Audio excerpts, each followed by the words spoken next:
মুজিববর্ষের লোগোর designer কে? সব্যসাচী হাজরা।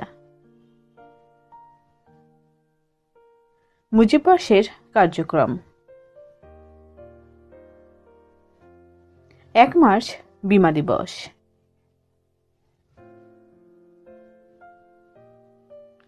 বঙ্গবন্ধু রাজনীতির বাইরে প্রথম কোন প্রতিষ্ঠানের চাকরিতে যোগদান করেছিলেন?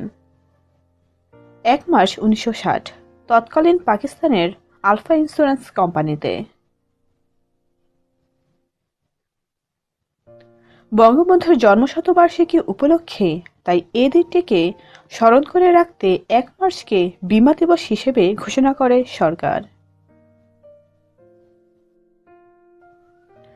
1 মার্চ বিমা দিবস হিসেবে পালনের সিদ্ধান্ত হওয়ায় জাতীয় ভোটার দিবসটি পরিবর্তন করে 2 মার্চ জাতীয় ভোটার দিবস হিসেবে পালনের সিদ্ধান্ত নেওয়া হয়েছে। স্মারক মুদ্রা: বঙ্গবন্ধুর জন্মশতবার্ষিকী উপলক্ষে 4টি বিশেষ স্মারক মুদ্রা প্রকাশের সিদ্ধান্ত নিয়েছে বাংলাদেশ ব্যাংক। ঢাবির বিশেষ সমাবর্তন: মুজিববর্ষ উপলক্ষে ঢাকা বিশ্ববিদ্যালয় বঙ্গবন্ধুকে কি সম্মাননা দিতে যাচ্ছে? Doctor of laws. বঙ্গবন্ধুকে সম্মানসূচক ডক্টর অব লজ ডিগ্রি দিতে ঢাকা বিশ্ববিদ্যালয়ে বিশেষ সমাবর্তন অনুষ্ঠিত হবে 5 সেপ্টেম্বর 2020।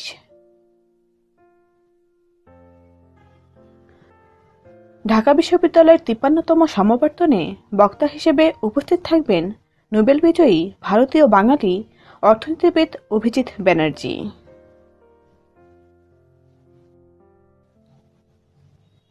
জাতীয় সংসদের বিশেষ অধিবেশন: মুজিববর্ষ উপলক্ষে 22-23 মার্চ 2020 জাতীয় সংসদের বিশেষ অধিবেশন আহ্বান করা হবে। বিশেষ অধিবেশনে বঙ্গবন্ধুর জীবন ও কর্ম নিয়ে আলোচনা হবে। এছাড়াও থাকছে বিভিন্ন আয়োজন।